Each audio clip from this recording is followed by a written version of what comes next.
Welcome to the Maximize Business Value podcast. This podcast is brought to you by Mastery Partners, where our mission is to equip business owners to maximize business value so they can transition their business on their terms. Our mission was born from the lessons we've learned from over 100 business transactions, which fuels our desire to share our experiences and wisdom so you can succeed. Now here's your host, CEO of Mastery Partners, Tom Bronson.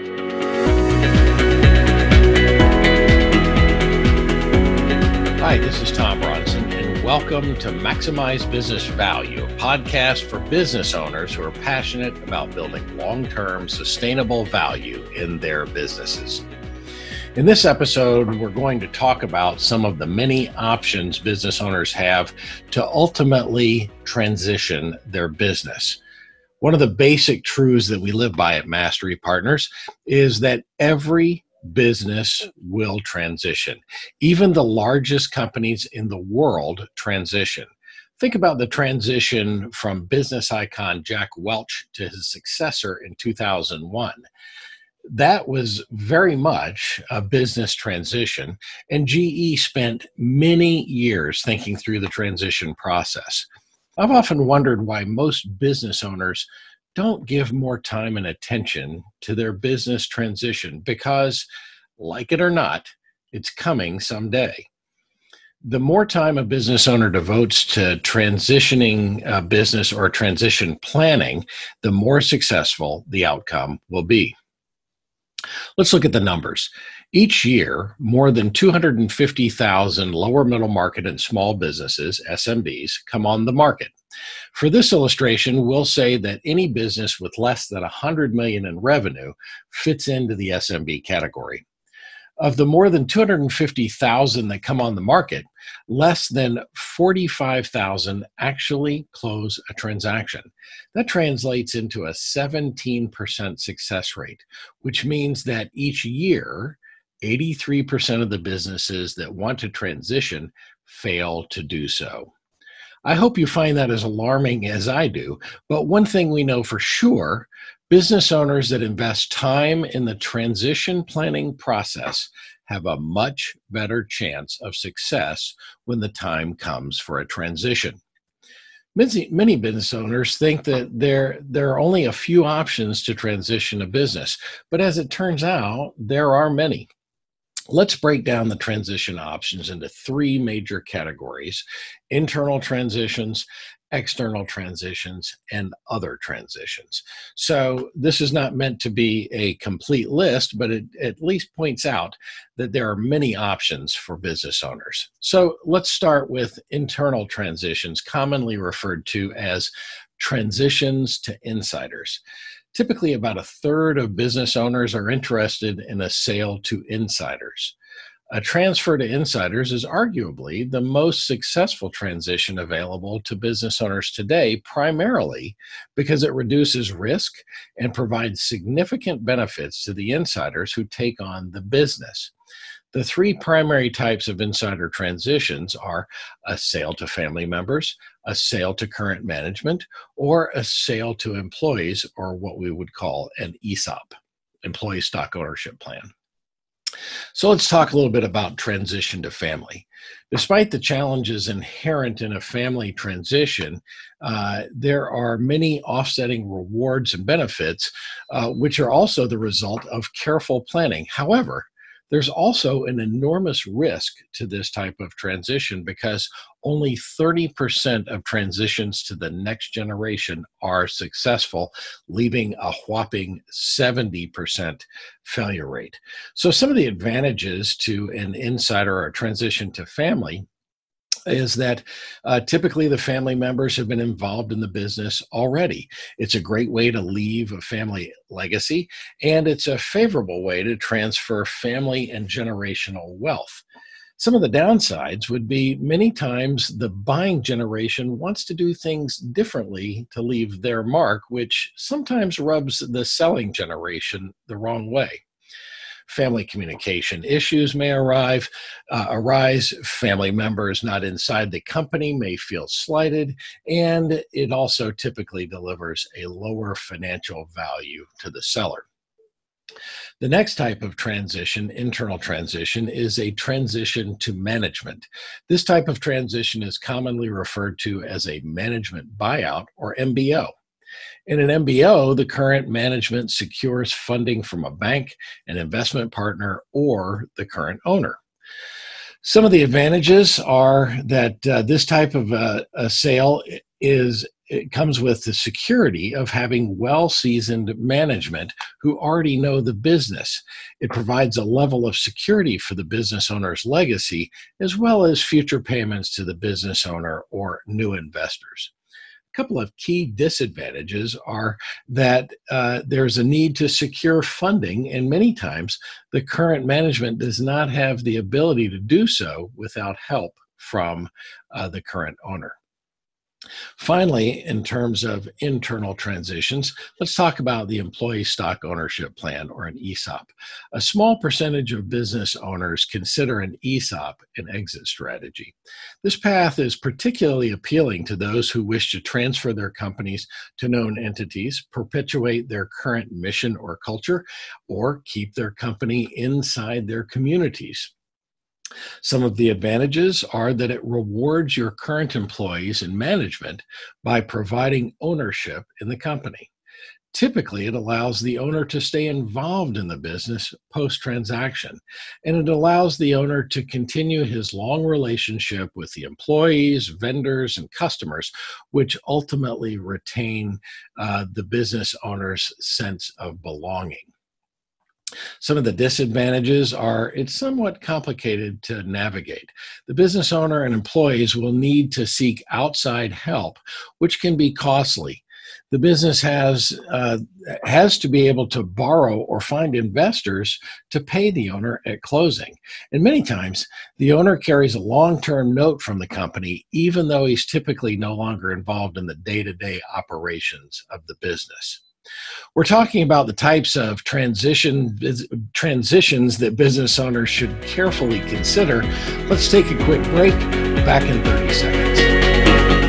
Mastery Partners equips business owners to maximize business value so they can transition on their own terms using our 4-step process. We start with a snapshot of where your business is today. Then, we help you understand where you want to be and design a custom strategy to get you there. Next, you execute that strategy with the help of our amazing resource network. And ultimately, we help you transition your business on your terms. What are you waiting for? More time? More revenue? If you want to maximize your business value, it takes time. Now is the time. Get started today by checking us out at masterypartners.com or email us at info@masterypartners.com to learn more. We're back with the Maximize Business Value podcast, and we're talking about the types of transitions that business owners should be thinking about because, after all businesses will eventually transition. The second group of transitions we're going to explore is external transitions. Those include a sale to a third party. The majority of business owners, close to 2/3, are interested in this type of a path, which is often the first or second choice for many business owners. A third-party sale is often the easiest and most rewarding option for business owners. The first type of external transition is a sale to individual buyers. For very small businesses, the most likely buyer is probably going to be an individual, sometimes with industry experience or specific interest in the market served by the business. The advantages of an individual buyer are that they might keep the business owner's legacy alive. The individual may have industry experience, allowing for a very smooth transition. The owner may be able to stay on long-term consulting under an agreement, providing additional cash flow as they transition to Act 3, which is the retirement phase of your life. And individual buyers may have a shorter due diligence process than other types of buyers. Disadvantages would include individuals may not have the ability to pay cash or be able to finance a transaction, therefore potentially requiring owner financing. And the individual may not have industry experience, typically causing a longer transition period, whether the owner wants to stay or not. The second type of external transition is a sale to financial buyers. There are several types of financial buyers, such as private equity firms, venture capitalists, family offices. These buyers typically have the cash to invest, but don't always have industry experience. Some of the key advantages are financial buyers of all types are experienced at business transactions, so for the most part, they know what they're doing. Financial buyers will typically ask the owner to stay on and retain some ownership so that they can have a second bite of the apple when the business sells again. Many times, financial buyers will pay the highest price for a business, mostly because they have committed capital that needs to be deployed and put to work for their investors. Some of the key disadvantages are they sometimes don't have specific industry experience and therefore are not particularly helpful with operational issues and challenges. Sometimes they do have a panel of people that can help make decisions, but make no mistake, they're about driving higher revenue and profits because they will eventually sell the business again. Financial buyers will have a higher level of scrutiny on financial performance of the business, even if the owner stays on in a key role. And of course, financial buyers will almost always require the owner to stay on with the company. Although they rarely disclose it during the purchase process, financial buyers always have an investment thesis, and the owner will have to conform to the new business strategy, or they may be forced out. By the way, the average tenure of a former owner of a business that sells to a financial buyer is about 2 years, which actually could be an advantage if the owner would like to exit the business in that time frame. So the third type of external transition to consider is a sale to a strategic buyer. A strategic buyer is usually a larger company that has some reason they want to buy the company, which is usually technology or product or the customer base. They also are usually entrenched in the same industry as the company, but may also be in a related industry and looking to expand into the company's market. Some of the key advantages are, by definition, strategic buyers have a specific strategy in mind when they complete an acquisition. They are frequently the highest offer for the business, netting the owner a higher value outcome. In most circumstances, strategic buyers know a great deal about the business and are buying it for strategic reasons. Therefore, they typically have great industry experience and can contribute in a meaningful way. Many times, a strategic buyer is also interested in the owner of the business and therefore may offer a short or even a long-term employment agreement, providing additional income and security. For owners looking to walk away quickly, strategic buyers also may be a great option because they already know the business. Some of the disadvantages include because strategic buyers are likely in the same or a very similar business, they may not need all the former overhead, so some of the employees may lose their jobs or some of the facilities may be closed. For business owners that personally own their real estate, if the buyer decides to vacate the property, the former owner may not be able to find another tenant for the space, thus reducing future income potential. If a transaction with a strategic buyer falls apart, the buyer will have tons of information about the acquisition target that could negatively impact the business, although it's important to note that this can be mitigated with a solid non-disclosure agreement. So finally, the last type of external transition we'll talk about today is the initial public offering, or an IPO. An IPO is the sale of the business to the public markets, typically through one of the stock exchanges. For more rarely by purchasing a shell which is already public. IPOs are typically reserved only for very fast-growing businesses that have reached at least 100 million in revenue, or for disruptive businesses that have raised significant investments already and have attracted lots of attention, and therefore only a tiny percentage of business owners even consider it a viable exit option.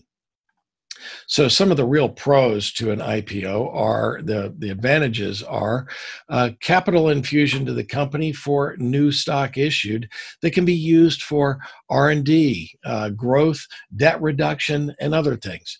Financial benefit to the business owner and early investors who can now liquidate their formerly illiquid asset. And it often generates publicity by making the company and its products known to a wider potential swath of customers.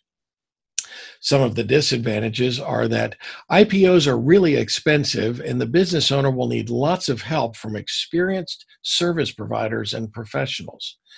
There is increased reporting requirements, not to mention added scrutiny of the Securities and Exchange Commission. And of course, companies going public have to invest in things that they may not have previously considered, like the generation of financial reporting documents, audit fees, investor relations departments, and accounting oversight committees. Finally, let's talk just a few minutes about other types of transitions. Although technically other options might be considered either internal or external transitions, there are a few that just don't fit neatly into one of the other categories. They may include often overlooked exit strategies that could be viable options for business owners. First, let's talk about role transitions. Perhaps one of the most overlooked exit strategies might be considered no exit at all. A role transition from owner-operator to owner-investor is one where the business owner retains management and ownership of the business, but stops working in the business day to day. So this is an excellent option for businesses that produce high cash flow for the owners that can genuinely hand over the reins and learn to manage like an owner rather than an operator. It's also a great option if the company and the business owner are in great health. The key advantages are the business owner retains the benefit of the high cash flow. The owner can potentially keep or add significant fringe benefits.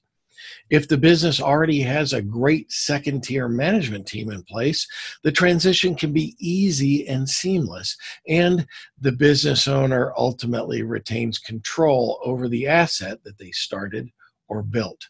Now, some of the key disadvantages are many times this transition is hard for business owners as they have been heavily involved in the day-to-day operation of the business for a long time. If internal management candidates are not available, the business owner will have to recruit and train new managers to run the business. And finally, some of that high cash flow may need to be invested in the new management for compensation and incentives. Another type of transition, other transition, is a liquidation. Fewer than 1 in 5 business owners view liquidation as a viable exit strategy. Except in rare occasions, liquidation is preferable only to death and as a means of getting money out of the money out of the business. Without any planning, however, liquidation may become the owner's only viable option. The advantages are you stay in control of the process and you can sell the assets over time or sell them at a planned time to close the business. The disadvantages, of course, are the business owner may not be able to find buyers for all of the assets, and liquidation can be a long and laborsome process. Finally, let's just mention my least favorite transition option, which is the death of the owner. Okay, don't laugh. I hated to add this to the list, but unfortunately, death becomes the default exit option for too many business owners. It is almost always the worst possible outcome because the business is left to the typically inexperienced hands of the heirs and employees with no plan for what to do to keep the business viable. The advantages are the business owner is no longer burdened with the business, well, because he's no longer alive. And frankly, I don't know any other advantages to this one. The disadvantage, of course, is that the heirs probably need the cash that the business formerly generated in order to survive. Notice that I say formerly because without the owner, the business almost always starts to decline very rapidly. The business is left to the heirs then to decide what to do, and most of the time they have no experience in the business.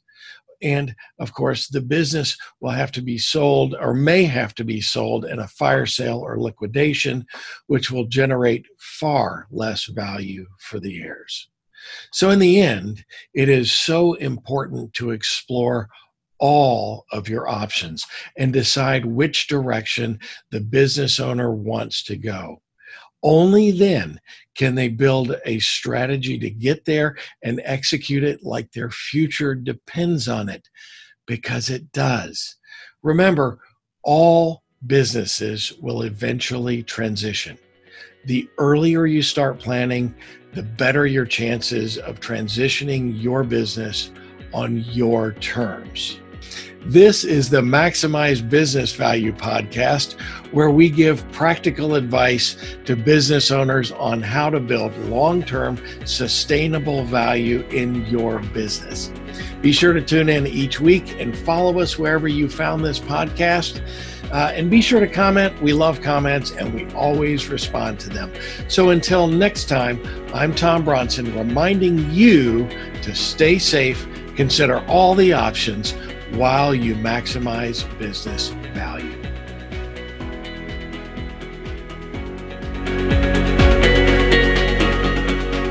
Thank you for tuning in to the Maximize Business Value podcast with Tom Bronson.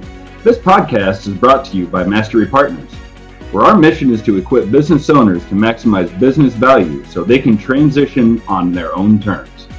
Our mission was born from the lessons we've learned from over 100 business transactions, which fuels our desire to share our experiences and wisdom so you can succeed. Learn more on how to build long-term, sustainable business value and get free value-building tools by visiting our website, www.masterypartners.com. That's mastery with a Y, masterypartners.com. Check it out.